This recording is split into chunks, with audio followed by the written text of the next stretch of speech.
Oke, masih lanjutan dari pelayanan UGD di Simeris Medion. Nah, ini kita sudah menggunakan login dokter. Jadi kita masuk ke pelayanan rawat darurat. Oke, kita masuk ke bagian pemeriksaan dokter. Ini tadi yang data CRS sudah terisi oleh perawat berdasarkan isian di triase dan asesmen awal. Dokter kemudian melihat triasenya di sini, lihat asesmen kebidanan di sini. Karena bukan neonatus, makanya data tidak tersedia. Selanjutnya ke asesmen dokter, ya. Ini tinggal diisi saja. Ini misalkan untuk penanda sesuatu, ya. Penjelasannya terkait dengan gambar di bawah nanti bisa ditambahkan di sini. Oke, kemudian bagian diagnosa kerja, diagnosa banding, rencana kerja, ini juga tinggal diklik aja. Selanjutnya untuk penunjang, di sini kita untuk melakukan order penunjang ya ke laboratorium radiologi atau patologi anatomi. Kemudian untuk bisa mengirim, jadi jangan lupa memasukkan data klinis pasien. Di sini tinggal dipilih mau pemeriksaan apa. Ya, misalkan kolesterol total mungkin, glukosa sewaktu, ya biasanya kan seperti itu. Kalau ada mau pemeriksaan radiologi juga sama, tinggal klik di sebelah kanannya untuk membatalkan, ya. Kemudian di sini bagian untuk pengisian diagnosa utama dan ICD-9. Untuk pengisian diagnosanya ini ada dua cara. Ya, yang pertama bisa kita cari sesuai dengan kode ICD-X ya. Biasanya apa? 01 misalkan. Jadi kayak begini, tinggal dipilih aja. Atau kalau misalkan tidak ditahu kode ICD-X-nya, nanti bisa diisi seperti ini. Diagnosa manual, diketik manual gitu. Kemudian selanjutnya untuk penyerta atau komplikasi, ini juga sama seperti di atas. Setelah mengisi di sini diagnosa sekunder 1 misalkan, kemudian ditambahkan. Selanjutnya juga mungkin sudah menggunakan ini ya, ICD-X, itu juga tambahkan. Nah, nanti bisa seperti ini. Prosedur ICD-9 juga nanti tinggal dicari, kemudian nanti tinggal ditambahkan untuk yang karena dia lebih dari 1, makanya bisa harus ditambahkan kayak gitu.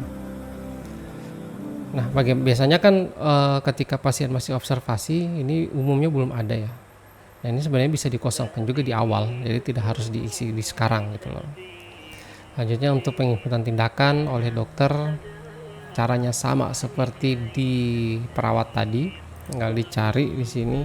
Mungkin ada konsul ya, konsul dokter spesialis. Dokter spesialisnya siapa? Kemudian tinggal ditambahkan. Di sini bagian untuk penginputan resep. Ya, karena tadi hasil asesmen awal menunjukkan bahwa pasien punya riwayat alergi penisilin dan amoxicillin, makanya di sini tampil. Pembuatan resep, mencari nama obatnya, misalkan paracetamol infus seperti itu, jumlahnya berapa, aturan pakainya di sini tinggal dipilih aja ya. Kalau dari pilihan di sini tidak ada, nanti bisa ditambahkan di sini. 2x1 misalkan. Jadi ini bisa ditambahkan aturan pakainya secara manual. Kemudian tinggal ditambahkan. Bagian CPPT ini adalah CPP untuk dokter ya. Ini konsepnya sama seperti di mana di perawat tadi ya. Jadi subjek objeknya ini bisa terisi secara otomatis ya. Asesmen, diagnosa kerja, diagnosa banding. Jadi caranya ini tinggal kita klik dulu untuk pembuatan CPPT. Di sini ada riwayat CPPT baik yang sudah dibuat oleh perawat tadi tampil di sini. Jadi bisa dilihat ya, dokter pantau. Tadi kan kita sempat mengisi diagnosa di sini ya. Jadi ini tinggal diklik aja untuk mengambil diagnosa utama ya. Kemudian diagnosa penyerta komplikasi, diagnosa kerja dan banding. Ini sebenarnya diambil dari sini. Gitu. Kemudian bagian planning di sini ada beberapa pilihan. Kita tadi membuat resep. Kemudian kita juga meminta pemeriksaan laboratorium, yang lainnya tidak ada ya. Oh, ada tadi tindakan ya, kemudian instruksi seperti biasa. Nah, setelah itu kalau memang pasien masih dalam perawatan, jadi bisa dipilih dalam perawatan. Tadi karena kita minta konsul ke dokter spesialis ya, di sini nanti bisa kita pilih sebagai dokter pemberi saran atau advice. Kemudian karena masih dalam perawatan, ini bisa kita simpan aja. Kita minta verifikasi PIN. Nanti ini akan memberikan tanda tangan ke tadi permintaan resep, kemudian permintaan penunjang sama CPPT ya. Oke, setelah berhasil di sini kalau misalkan sudah selesai. Nah, dokter kemudian mau menyelesaikan nih kunjungan pasien rawat daruratnya ya. Nah, ini bisa masuk lagi ke sini. Setelah masuk lagi ke sini, nanti untuk mungkin yang ini bisa dilengkapi lagi setelah sudah dapat hasil pengamatan ya, hasil observasi. Kemudian di bagian penunjang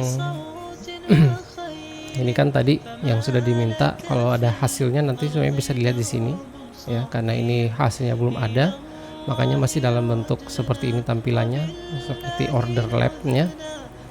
Kemudian diagnosa juga sudah terisi, tindakan, resep juga sudah masuk. Nah, ini tadi CPPT yang dibuat dokter ya. Kalau sudah, kemudian kita pilih sudah dilayani ya, pasien pulang atau rawat inap.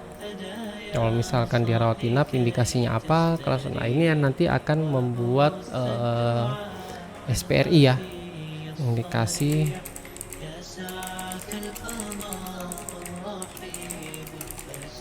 dia biasanya masuk misalkan sesuai hak aja.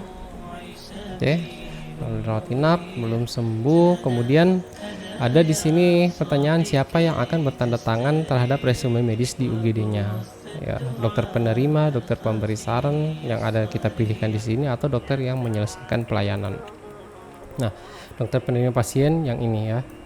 Nah, ini kenapa ada seperti ini, dokter penerima dan dokter yang menyelesaikan. Jadi mungkin kasusnya pasien masuk, yang menerima si A, dokter A, kemudian karena masih tahap observasi ya, beberapa jam, bisa jadi yang menyelesaikan nanti dokter yang berbeda dari yang menerima atau yang di awal tadi. Nah, makanya sesuai dengan kebijakan masing-masing rumah sakit, nanti yang bertanda tangan ke resume medisnya itu entah dokter A atau dokter B atau malah si dokter pemberi saran ya, yang dokter spesialis biasanya. Dan umumnya kalau dia rawat inap berarti dokter pemberi saran, dokter spesialis tadi akan jadi DPJP kan, seperti itu. Oke, jadi nanti ini disesuaikan saja dengan kebijakan rumah sakit. Nah, misalkan ini masih di dokter yang sama ya, yang menerima dan yang menyelesaikan. Jadi tinggal kita simpan. Ini nanti dia minta verifikasi PIN. Tapi kalau misalkan kita milihnya dokter lain yang memberi saran yang bertanda tangan, maka nanti dokter yang login sekarang itu tidak akan dimintai tanda tangan tadi gitu. Karena tidak ada lagi yang tidak ada yang perlu ditanda tangan, karena yang resep, order penunjang sudah ditanda tangan di pemeriksaan sebelumnya tadi ya. Oke, simpan aja. Setelah berhasil, kalau kita kembali, ini sudah dilayani, statusnya rawat inap, tapi ini ada tanda silang, artinya pasien datanya belum diproses di central opname untuk dilanjutkan ke rawat inap, atau belum diregistrasikan ke rawat inap, makanya ini masih tanda silang. Oke, kalau kita lihat di sini, ini asesmen medisnya dokter tadi, diagnosanya ya, ICD-9 tadi kita tidak sempat isi ya. Ini penunjang, ini tindakan yang diterima, kemudian ini resep, ini CPPT. Ini CPPT juga nanti akan diteruskan ke rawat inap ya, untuk dipantau oleh perawat di sana. Ini gambar medis tadi juga kita nggak buat ya, resume medis ya, seperti ini. Kemudian biasanya di sini kita ada SPRI yang karena dia rawat inap. Ini tadi yang sudah kita buat ya. Ini ada tanda tangan dokternya.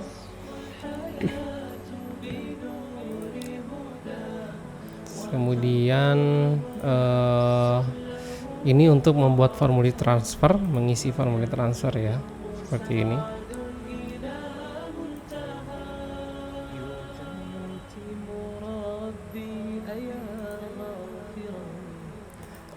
Selanjutnya ada bukti pelayanan. Nah, seperti ini.